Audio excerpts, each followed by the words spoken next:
নমস্কার, আমি জয়া। আমার চ্যানেল তেজপাতা হোম ডেলিভারিতে আপনাদের সবাইকে জানাই স্বাগত। আজ আমি আপনাদের সম্পূর্ণ একটি থালির রেসিপি করে দেখাবো। তবে আজকের রেসিপিগুলিতে অনুষ্ঠান বাড়ির কোনো রকমই ছোঁয়া থাকবে না। সম্পূর্ণ ঘরোয়া পদ্ধতিতেই রেসিপিগুলো আপনাদের করে দেখাবো। আজকের থালিতে থাকছে ভাত, বাদাম দিয়ে পোস্ত আলু ভাজা, মুগের ডাল, ফুলকপির তরকারি, ভেটকি মাছের কাটা চচ্চড়ি, আর থাকছে চাটনি, পাঁপড়। চলুন এখন ঝটপট প্রত্যেকটি রেসিপি দেখে নেওয়া যাক। প্রথমে বাদাম দিয়ে পোস্ত আলু ভাজা করে নেব। এখন কড়ায় সরষের তেল দিয়ে দিলাম। তেল গরম হয়ে গেলেই আলু দিয়ে দেব। এইভাবেই আলুটা এখন 5 মিনিট ভেজে নেব। 5 মিনিট পর এখন স্বাদ অনুযায়ী লবণ দিয়ে দিচ্ছি। এখন গ্যাসের ফ্লেমটাকে মিডিয়াম রেখে এইভাবেই আলুটা ভেজে নেব, যাতে ভিতর থেকে আলুটা পুরোপুরি সিদ্ধ হয়ে যায়। এরপর হলুদ গুঁড়ো দিয়ে দিলাম। আলুটা এখন অনেকটাই ভাজা হয়ে এসছে।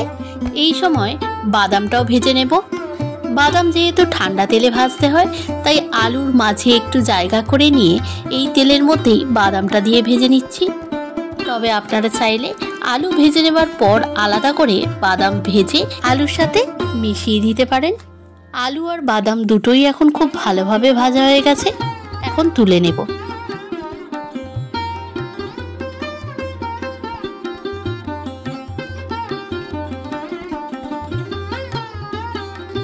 এখন উপর থেকে হালকা করে পোস্ত দিয়ে দেব।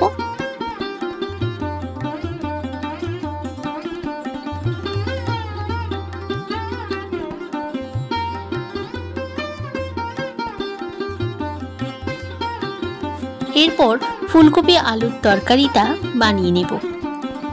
প্রথমে কপি ভেজে নেওয়ার জন্য সরষের তেল দিয়ে দিলাম। তেল গরম হতেই কপিগুলো দিয়ে দিচ্ছি। আজকের প্রত্যেকটি রেসিপি যেহেতু ঘরোয়া পদ্ধতিতে বানাচ্ছি, তাই কপিটা ছাকা তেলে না ভেজে অল্প তেলের মধ্যেই এইভাবে নেড়েচেড়ে ভেজে নেওয়ার চেষ্টা করছি। তবে অন্যান্য সবজির তুলনায় কপি একটু বেশি তেলটা টেনে ফেলে। কপি ভাজার সময় প্রথমেই যদি একটু লবণ দিয়ে দেওয়া যায়, তাহলে প্রথমের দিকে কপি তেল টেনে নিলেও শেষে কিন্তু অনেকটাই তেল ছেড়ে দেয়। এই যে দেখুন, কপিটা এখন কতটা তেল ছেড়ে দিয়েছে। আর কপির কাঁচা গন্ধটাও যেহেতু এখন একদমই চলে গেছে, তাই আর বেশি ভাজার দরকার নেই। এখন কপিগুলো তুলে নেব।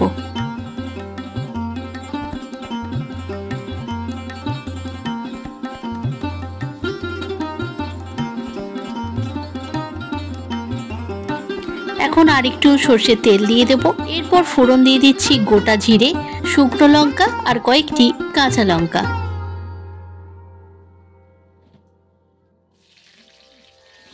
এরপর ফোড়নটা খুব ভালোভাবে গরম হয়ে এলেই প্রথমে কপির আলুগুলো দিয়ে দেব।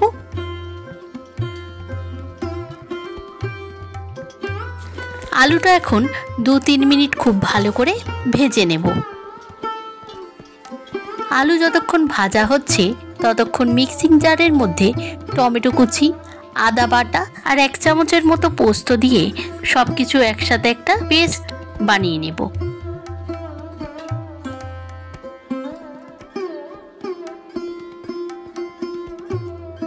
এদিকে আলুটা এখন অনেকটাই ভাজা হয়ে এসছে।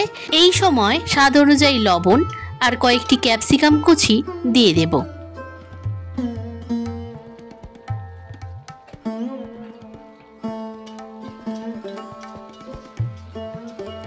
আচ্ছা, মশলার যে পেস্ট বানিয়েছিলাম সেটা এখন দিয়ে দেব।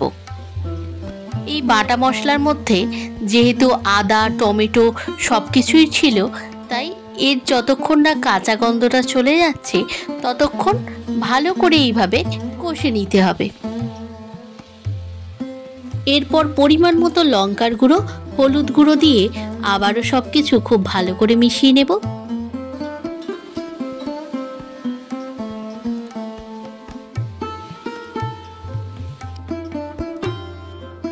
সব কিছু খুব ভালো করে কষানো হয়ে গেলে অল্প একটু জল দিয়ে দিতে হবে।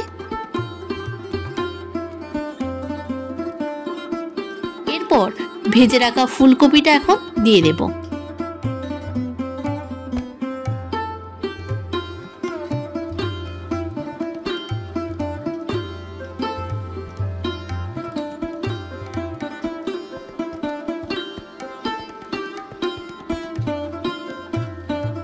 এখন পরিমাণ মতো জল দিয়ে কপি ও আলু দুটোকেই খুব ভালো করে সিদ্ধ করে নেব।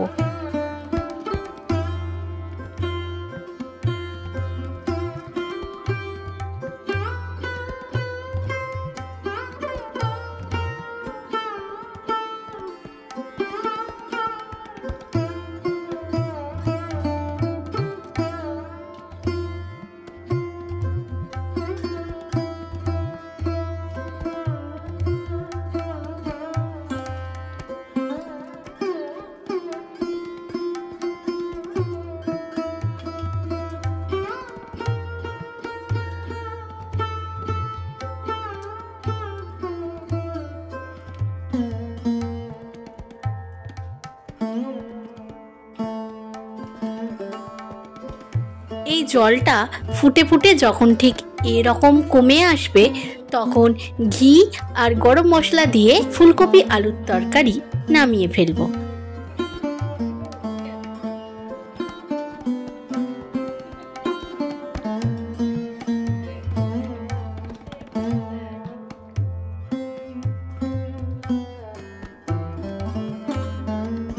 কপির তরকারি হয়ে গেছে, এখন মুগের ডাল ফোড়ন দিয়ে নেব। ডাল আগে সিদ্ধ করে নিয়েছিলাম। এখন কড়াই সর্ষের তেল দিয়ে তেলের ওপর তেজপাতা, শুকনো লঙ্কা, গোটা জিরে ফোড়ন দিয়ে দিলাম। ফোড়নটা খুব ভালোভাবে গরম হয়ে এলে সিদ্ধ করে রাখা ডাল দিয়ে দেব। আচ্ছা, এখন আমি সিদ্ধ করে রাখা ডালের পুরো অংশটা একবারে না দিয়ে প্রথমে কিছুটা তেলের ওপর দিয়ে দিলাম। এরপর হলুদ গুঁড়ো দিয়ে ভালো করে ডালের সাথে হলুদটাকে মিশিয়ে নেব। তারপর বাকি ডাল সিদ্ধটা দিয়ে দেব।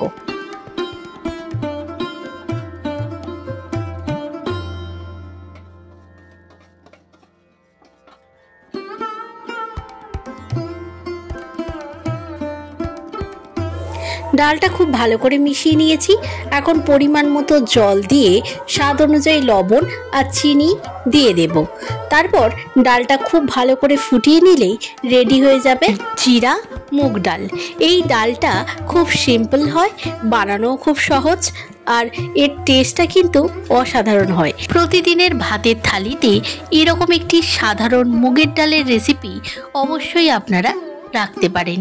তবে যে কোনো ডালকে এইভাবে ভালো করে না ফোটালে ডালের অরিজিনাল যে টেস্ট সেটা কিন্তু পাওয়া যায় না। তাই যে কোনো ডাল তৈরি করার সময় চেষ্টা করবেন যাতে একটু ভালো করে ডালটা ফুটিয়ে নেওয়া যায়। আমি ডালটা এখন খুব ভালো করে ফুটিয়ে নিয়েছি। এখন নামিয়ে ফেলবো। নামানোর আগে ভেজে রাখা জিরে গুঁড়ো আর 1 চামচ ঘি দিয়ে দেব।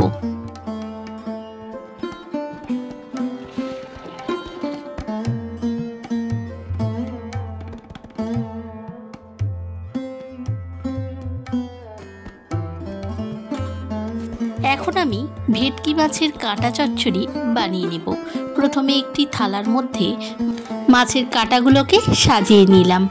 এরপর লবণ, লঙ্কার গুঁড়ো আর হলুদ গুঁড়ো দিয়ে ভালো করে কাঁটাগুলো মাখিয়ে 10 মিনিট রেখে দেব। এরপর এই কাঁটাগুলোকে একে একে ভেজে নেব।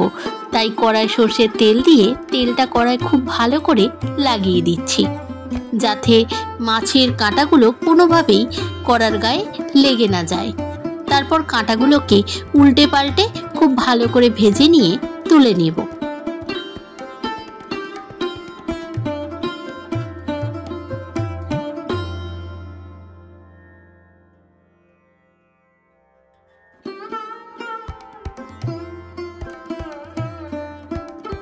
এইভাবে সমস্ত কাঁটাগুলোকে খুব ভালো করে ভেজে নিয়েছি। এখন কড়ায় পড়ে থাকা তেলের মধ্যেই রসুন বাটা দিয়ে দিলাম। এই ধরনের মাছের রেসিপিতে পেঁয়াজ আর রসুনের মাত্রাটা একটু বেশি রাখলে স্বাদটা ভালো আসে। তো রসুনটা খুব ভালো করে ভেজে নিয়েছি। এখন পেঁয়াজটাকেও খুব ভালো করে ভেজে নেব। আর এক্সট্রা করে ভেটকি মাছের তেল বা চর্বি যেটা আমি আনিয়ে রেখেছিলাম সেটা এখন দিয়ে দেব। এখন সব কিছু খুব ভালো করে একসাথে ভেজে নেব। ভাজতে ভাজতে পেঁয়াজটা ঠিক এভাবে গলে এলে তখন টমেটো কুচি আর আদা বাটা দিয়ে দিতে হবে।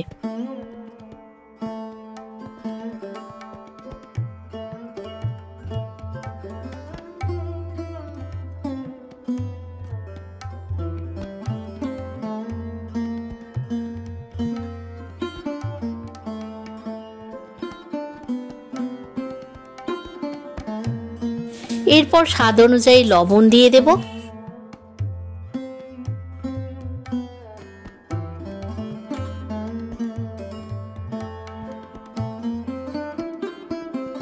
এরপর হলুদ আর লঙ্কার গুঁড়ো দিয়ে খুব ভালো করে মশলাটা কষে নেব।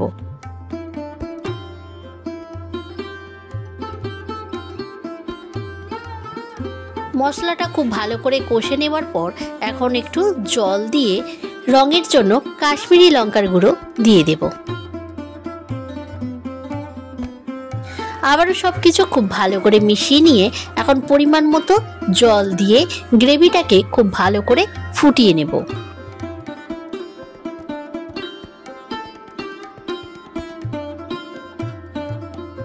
গ্রেভি খুব ভালোভাবে ফুটে এলে তারপর ভেজে রাখা কাঁটা গ্রেভির মধ্যে দিয়ে দেব।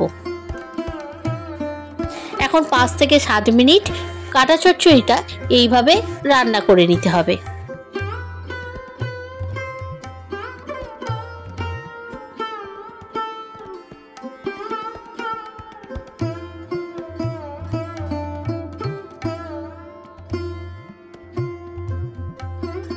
এরপর হাফ চামচ ধনে গুঁড়ো দিয়ে দেব।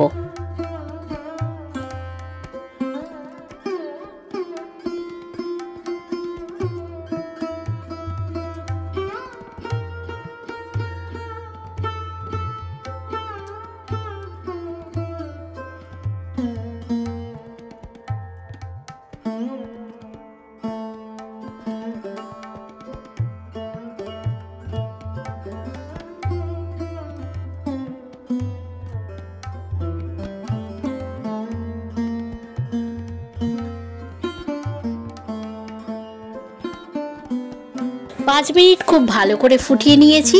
আর কাঁটা চচ্চড়িটা এখন পুরোপুরি রেডি হয়ে গেছে। তাই নামানোর আগে উপর থেকে ধনেপাতা কুচি ছড়িয়ে কাঁটা চচ্চড়ি প্লেটের মধ্যে পরিবেশন করে দেব।